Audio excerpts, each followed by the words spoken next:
नमस्कार मित्रों, गया विडियो लेसन में अपने यूनिट 1 ना तमाम महत्वना जे प्रश्न जवाब है एनी चर्चा करी।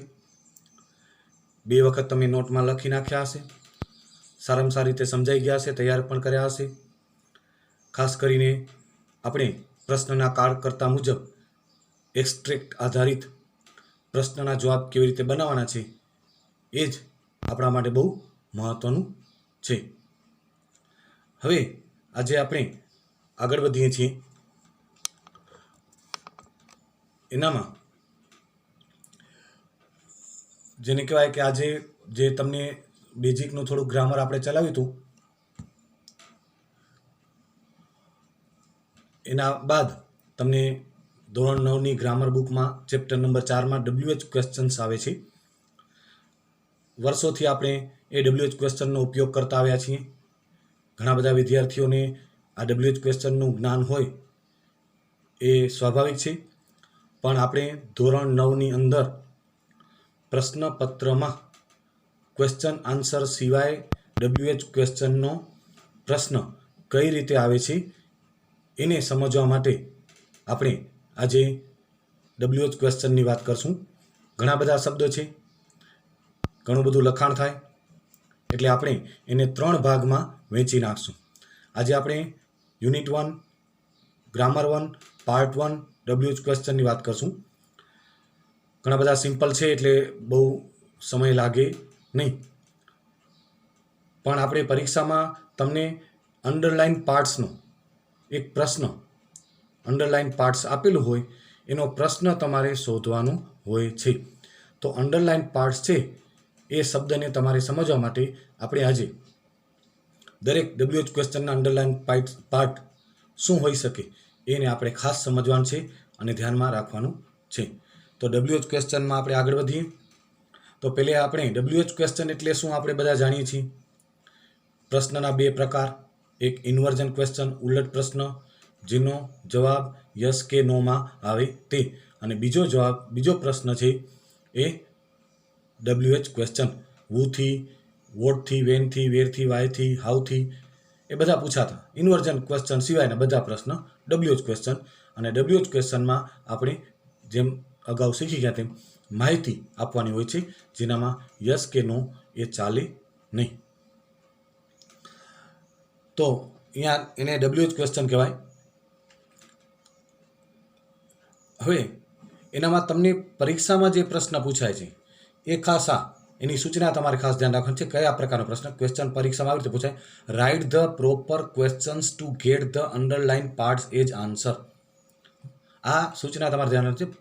राइट ध प्रोपर क्वेश्चन, तमने एक वाक्य आपेલું હશે, એ વાક્યમાં એક અંડરલાઇન પાર્ટ્સ આપેલું હશે। એ પાર્ટ્સ શું દર્શાવે છે? સમય, સ્થળ, કર્તા, કર્મ, સંબંધ। તો એના આધારે તમારે WH ક્વેશ્ચન એનો પ્રોપર સિલેક્ટ કરવાનો છે। સંખ્યા, જથ્થો, અંતર, સમયગાળો, બરાબર। તો proper question to get the underline parts as answer. આપણે 9મા ધોરણમાં તમને માળખામાં જે કોઈ પ્રકારે પ્રશ્ન આવે છે જે ગ્રામર આધારિત આવે છે એ આપણે તમને એક વખત આવી ગયું હોય તો પણ અહીંયા આપણે કરાવશું જ, એટલે તમારે ગ્રામરની કે ગ્રામર બુકની પણ કોઈ ચિંતા કરવાની જરૂર નથી। હવે આપણે બહુ સિમ્પલ પ્રશ્ન વર્ષોથી જે સાવ સરળમાં સરળ ઇઝીએસ્ટ ક્વેશ્ચન જેને કહેવાય એ પ્રશ્નની આપણે વાત કરશું। એટલે એનામાં તો મોટાભાગના 99% વિદ્યાર્થી એવા છે કે કાં એને આવડતું હોય અને કાં એને समझाई जाए। तो यहाँ वू थी आपणे प्रश्ननी वात करवानी छे। तो वू एटले आपणे खबर छे कोण, जे प्रश्नार्थ तरीके आपणे लईए त्यारे। तो आस्किंग वोट और विच पर्सन और पीपल एटले खास करीने सब्जेक्ट एटले कर्ताने जाणवा माटे आपणे वूनो उपयोग करीए। सब्जेक्टने जाणवा माटे वूनो उपयोग करीए। आपणे खबर छे ज्यारे पण वूथी प्रश्न पूछाय परीक्षामां त्यारे 99.99% प्रश्न एवा होय छे कि मात्र वूनी जग्याए तमे एक करता पछी एक वचનમાં હોય, એકથી વધુ કરતા હોય તો એ મૂકી દો, એટલે પાછળની વાક્યરચનામાં મોટા ભાગે કોઈ ફરક પડતો નથી। ઇવન સાદા ભૂતકાળમાં પણ ડીડ ને કાંઈ ડાયરેક્ટ વપરાતું નથી વુ સાથે, એટલે ડાયરેક્ટ વૂની જગ્યાએ પણ તમે સાદા ભૂતકાળનો જવાબ પણ આપી શકો, બરાબર। તો વૂથી પ્રશ્ન આપણે જાણીએ છીએ કર્તાને જાણવા માટે, to know the subject of the sentence we ask question with who. પેલો જે આપણે અહીંયા છે, મેં અહીંયા તમને ખાસ લાલ કલરથી જે લખ્યું છે મધર, એ આપણે જાણીએ છીએ કરતા છે, પણ પરીક્ષામાં તમને કઈ રીતે આવશે એની ખાસ આપણે પ્રેક્ટિસ કરવાની છે. 9મા ધોરણમાં, 10મા ધોરણમાં, માળખામાં કઈ રીતે છે, કારણ કે આપણે પરીક્ષાને પણ સાથે સાથે તૈયારી થાય એવા જ પ્રશ્ન આપણે અહીંયા સાંકળીએ છીએ. તમને બિનજરૂરી કોઈ પણ પરીક્ષામાં ક્યાંય કામ ના આવે એવી કોઈ ચર્ચા કે કોઈ પ્રશ્ન આપણે ક્યાંય નોટમાં કે ક્યાંય સાંકળતા નથી. જરૂરી હોય એને લગતા હોય તો જ. અહીંયા જો મધર ઓપન ધ ડોર, આ સિમ્પલ પાસ્ટ ટેન્સનું સેન્ટેન્સ છે, અને મધર છે અંડરલાઇન પાર્ટ છે તમને, એટલે એ સબ્જેક્ટ છે. હવે આ અંડરલાઇન પાર્ટ્સને આપણે ઓળખીએ કે આ સબ્જેક્ટ છે, એટલે તમને 4 પ્રશ્ન આપેલા હોય પરીક્ષામાં, એનામાંથી તમારે સાચો પ્રશ્ન સિલેક્ટ કરવાનો છે. તો અહીંયા તો આપણે સેપરેટ કર્યા છે. પછી આપણે જ્યારે મિક્સમાં એક્સરસાઇઝ તમને આપશું, એક સૌથી છેલ્લું લેસન છે એ આપણે સ્પેશિયલ તમને એક્સરસાઇઝનું જ હશે, કે તમારે એક્સરસાઇઝ કરવાની હશે શોધીને, બરાબર, 3 ગ્રામરના ચેપ્ટર બાદ. તો તમને ત્યારે પણ ખ્યાલ આવશે. અત્યારે આપણે સેપરેટ WH ક્વેશ્ચન પ્રમાણે તમને સમજાવી છીએ. તો અહીંયા મધર છે એ કરતા છે, એટલે આપણે એના માટે પ્રશ્ન જો બનાવો હશે તો કેટલો સરળ બની જશે. ખાલી મધરની જગ્યાએ તમે વુ મૂકી દો. જો મધરની જગ્યાએ આપણે વુ મૂકી દીધું, બરાબર, તો તમારે થઈ ગયું. જો બરાબર, વુ ઓપન ધ ડોર, બરાબર. તો આવી રીતે આ તમારો જવાબ કહેવાય, બરાબર. આ પ્રશ્નમાં તમને આપેલું હશે અંડરલાઇન પાર્ટ્સ, એનો જવાબ કયો તો વુ ઓપન ધ ડોર. શા માટે? કે અંડરલાઇન પાર્ટ્સ છે શું દર્શાવે? સબ્જેક્ટ દર્શાવે છે. ત્યારબાદ બીજું જો શ્યામ વોન ધ રેસ. તો અહીંયા આ વાક્યનો, કારણ કે આવુથી પ્રશ્ન બહુ સિમ્પલ છે, એટલે સામાન્ય વિદ્યાર્થી પણ જાણે છે. આ વાક્યનું કરતા શ્યામ છે. આ પણ સિમ્પલ પાસ્ટ ટેન્સનું વાક્ય છે. હવે આપણે આનો અંડરલાઇન જો પ્રશ્ન શોધવો હોય તો કરતા શ્યામ, તો વુ વોન ધ રેસ. હવે તમને પ્રશ્ન પણ પૂછાય એક્સ્ટ્રેક આધારિત કે વુ વોન ધ રેસ, તો વુની જગ્યાએ માત્ર શું કરવાનું હોય? કરતા મૂકી દેવાનું, એટલે તમારો પ્રશ્નનો જવાબ થઈ જશે. ત્યાર પછી Jawaharlal Nehru was India's first prime minister. બરાબર, આ અંડરલાઇન પાર્ટ છે, એ સબ્જેક્ટ છે વાક્યનું, જવાહરલાલ નહેરુ છે. હવે એની જગ્યાએ આપણે વુ મૂકી દઈએ તો wuથી પ્રશ્ન બની જશે, who was India's first prime minister. સમજાઈ ગયું હશે તમને કે બહુ સરળ છે wuથી પ્રશ્ન. આપણે નાના બાળક માટેનો શબ્દ આપણે વાપરીએ છીએ એનો, બરાબર, આ પ્રશ્ન કહેવાય, એટલે આપણે ના આવડે હું ન બને. ત્યારબાદ છે નિધિ સેંગ અ સોંગ. નિધિ એ ગીત ગાયું, નિધિને આવડે કે ના આવડે એને ગીત ગાયું, બરાબર. તો અહીંયા આ વાક્યનું કરતા શું થયું? નિધિ. ક્રિયા કોણ કરે છે? ગીત ગાવાની નિધિ, એટલે ક્રિયા કરનાર કરતા. ક્રિયાપદની અસર કેના ઉપર થઈ? અ સોંગ ઉપર. તો આ વાક્યનું શું થયું? કર્મ થયું. આપણે વાક્યના કર્તાને ઓળખવાનું છે, કર્મને ઓળખવાનું છે. આ પણ નાઉન છે, આ પ્રોપર નાઉન છે, આ કોમન નાઉન છે. એ પણ બાબત બધી આપણે સતત યાદ રાખવાની છે. તો અહીંયા આપણે હવે wuથી પ્રશ્ન બનાવો હશે તો બધેથી બની ગયો હશે. તમે તમારી નોટમાં પહેલે લખી નાખો કે wuથી પ્રશ્ન શું બનશે, અને પછી તમે જવાબ ચેક કરી લેશો તો ખ્યાલ આવી જશે કે માત્ર નિધિની જગ્યાએ વુ મૂકવાનું છે, બરાબર. ત્યારબાદ Vinay and Vijay are talking in the class. ક્યારેક એવું નથી, ક્યારેક કર્તા તરીકે એક કરતાં વધુ નામ પણ હોઈ શકે. નામનું બહુવચન, ત્રીજા પુરુષ બહુવચનમાં કહેવાય.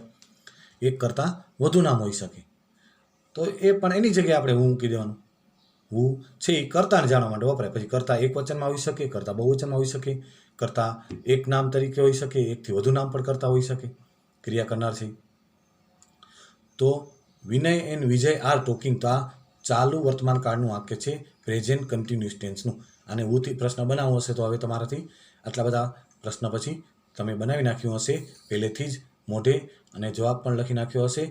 તો ચાલો જવાબ લખી નાખો અને જોઈ લો તમારો જવાબ સાચો છે કે નહીં. Who are talking in the class, બરાબર. તો આવી રીતે તમને જ્યારે અંડરલાઇન પાર્ટ્સ તરીકે કરતા આપેલું હોય, સબ્જેક્ટ આપેલું હોય, ત્યારે તમારે એ પ્રશ્ન શોધવાનો આવે તો હવે તમને ખબર પડી ગયું હશે કે આપણે wuથી પ્રશ્નનો જવાબ આપવાનો છે, એ સિલેક્ટ કરવાનું છે. ત્યારબાદ આપણે વાત કરીએ વોટ. વોટ છે એ કર્મને જાણવા માટે, આપણે જાણીએ છીએ કર્મને જાણવા માટે.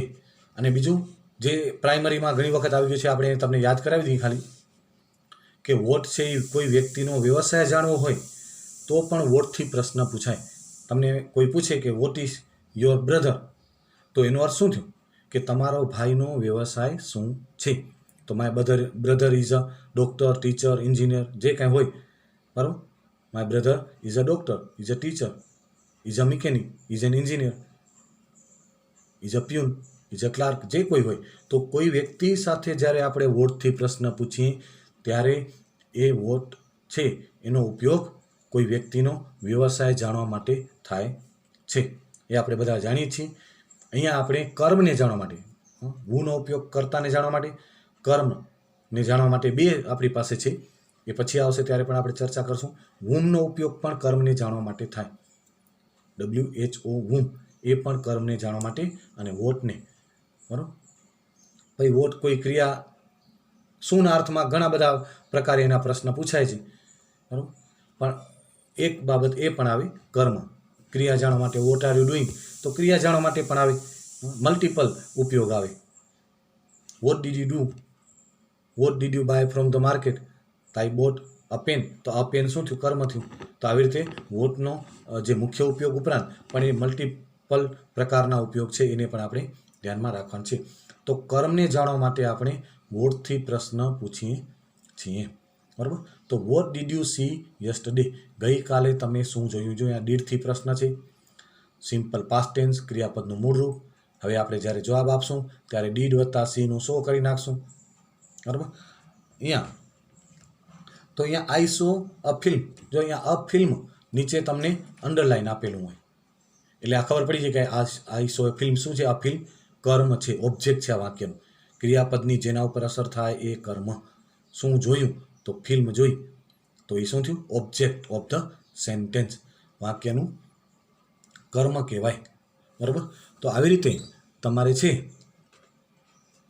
કર્તાને, કર્મને ઓળખવાના પ્રયત્ન કરવાના છે. ત્યારબાદ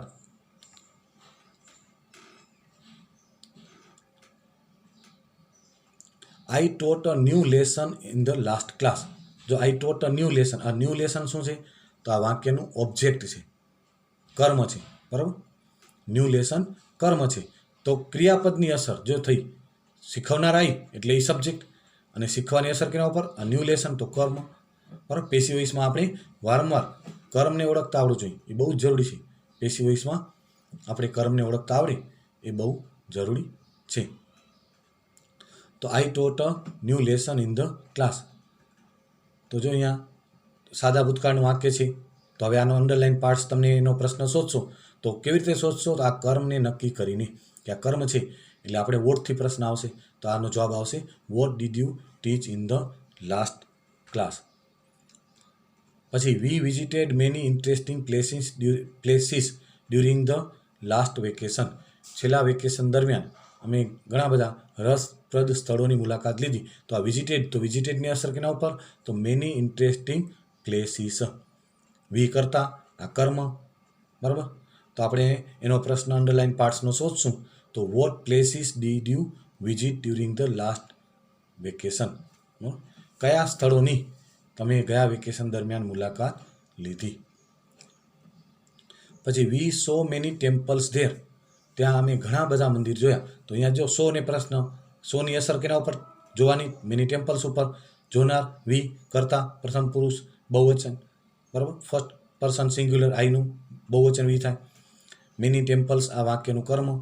અને vote did you see there, અહીંયા સો આવ્યું એટલે ડીડ વત્તા સી થઈ જશે.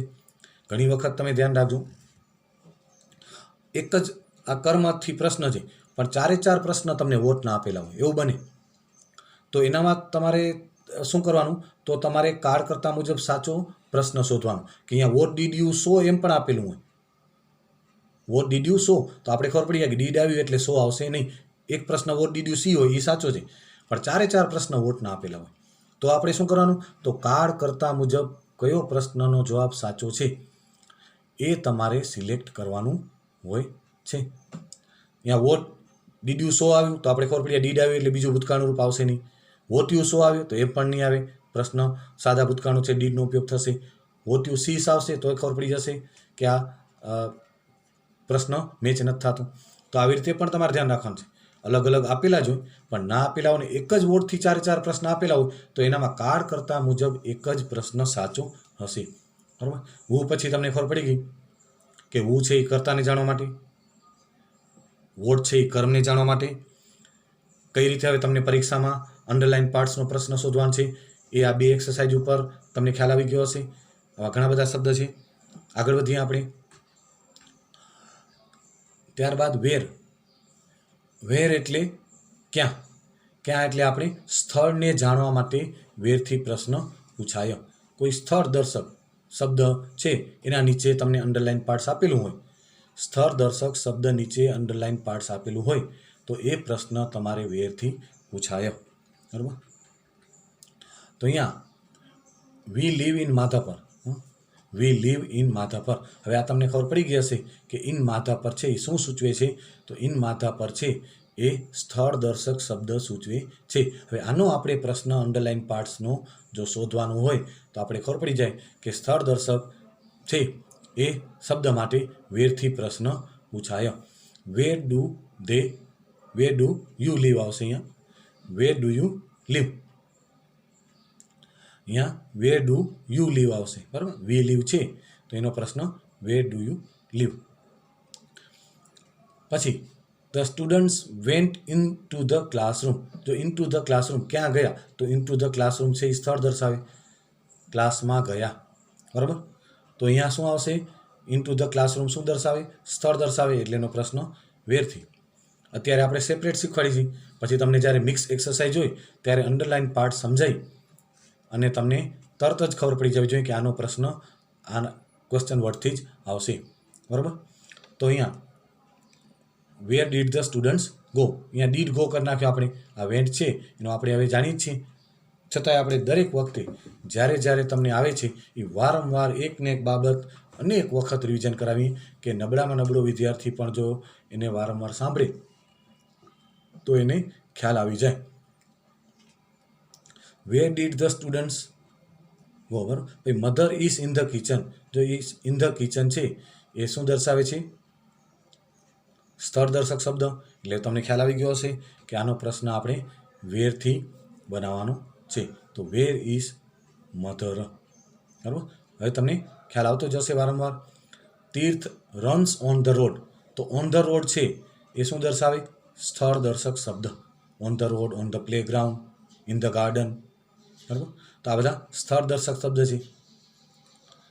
તો અહીંયા વેર ડઝ તીર્થ રન. અહીંયા જો રન્સ છે, હવે આપણે જાણીએ છીએ તીર્થ કરતા ત્રીજા પુરુષ એકવચનમાં છે એટલે ક્રિયાપદને આપણે એસ લગાડ્યું. હવે આપણે પ્રશ્ન બનાવશું એટલે આપણે ત્રીજા પુરુષ એકવચનમાં કરતા હોવાથી ડઝથી પ્રશ્ન બનાવશું અને ક્રિયાપદનો મૂળ રૂપનો ઉપયોગ કરશું. એટલે આનો પ્રશ્ન વેર ડઝ તીર્થ રન. પછી વેરથી ખોટા પ્રશ્ન પણ આપેલા હોય. વેર તીર્થ રન્સ ને, વેર ડીડ તીર્થ રન ને, વેર ડુ તીર્થ રન ને. તો આપણે 4 વેરથી આવા ખોટા આપેલા હોય તો એક પ્રશ્નનો જવાબ સાચો હશે. અને એ એક પ્રશ્નનો જવાબ સાચો હશે એ આપણે જવાબ તરીકે માન્ય ગણાશે. બરાબર. કાળકર્તા મુજબ જે સાચો હશે એ તમારો પ્રશ્ન જવાબ ગણાશે. બરાબર. તો આ તમને વેરથી પણ ક્યારે પ્રશ્ન પૂછાય, પ્રશ્નના જવાબ આપવા હોય ત્યારે પણ આપણે આ ધ્યાન રાખવાનું છે. એક ગ્રામરના પ્રશ્ન તરીકે, પ્રશ્ન જવાબ તરીકે, પ્રશ્નપત્રમાં તમને પેપર સ્ટાઇલમાં આવે છે એના તરીકે બધી જ રીતે તમારે ધ્યાનમાં રાખવાનું છે. અને જ્યારે કોઈ આવા WH ક્વેશ્ચન પૂછાય અને તમારે જવાબ બનાવવાનો થાય ત્યારે પણ તમને એ ખ્યાલ આવી જવો જોઈએ કેવુથી પ્રશ્ન છે તો આપણા જવાબમાં કર્તા મૂકવાનું છે, વોટથી છે તો કર્મ, પછી વેરથી છે તો સ્થળ, વેનથી છે તો સમય. ત્યારબાદ આપણે વાત કરીએ વેન એટલે ક્યારે. સમયને જાણવા માટે વેનથી પ્રશ્ન પૂછાયો. સમયને જાણવા માટે વેનથી પ્રશ્ન પૂછાય. ધારો કે I left the office at 6 PM yesterday. બરાબર. તો આ એક 6 PM છે એ શું દર્શાવે છે? સમય દર્શાવે છે. તો સમયને જાણવા માટે આપણે વેનથી પ્રશ્ન પૂછ્યો. લેફ્ટ છે એ લીવનું ભૂતકાળનું રૂપ છે એટલે ડીડ લીવ કર્યું આપણે. When did you leave the office yesterday. તો આ અંડરલાઇન પાર્ટ શું સૂચવે છે? તો સમય દર્શક શબ્દ. તો આપણે શેનાથી જો પ્રશ્ન એનો સિલેક્ટ કર્યો? તો વેનથી. પ્રશ્ન સિમ્પલ પાસ્ટ ટેન્સમાં એટલે ડીડ લીવનું લેફ્ટ કર્યું. પછી India became an independent in 1947. તો ઇન 1947 શું સૂચવે? તો સમય દર્શક શબ્દ. તો when did India become, did become કર્યું બીકેમનું, ઇન્ડિયા બીકેમ આવશે અહીંયા. ઇન્ડિયા બીકેમ, BECAAM, બરાબર. India became an independent in 1947. તો when did India become an independent, બરાબર. અહીંયા તમારે BECAME કરવાનું છે, બરાબર, કારણ કે ભૂતકાળનું રૂપ આવશે. ત્યારબાદ Prisha will join this school from next month. આ સાદા ભવિષ્યકાળનું વાક્ય છે એટલે વિલથી આપણે બનાવ્યું. પ્રિસા આ સ્કૂલ આવતા મહિનાથી આ સ્કૂલમાં જોડાશે, બરાબર. તો અહીંયા ફ્રોમ નેક્સ્ટ મંથ શું દર્શાવે? તો સમય દર્શાવે છે. એટલે સમય દર્શક શબ્દ માટે આપણે શેનો ઉપયોગ કરશું? વેનનો.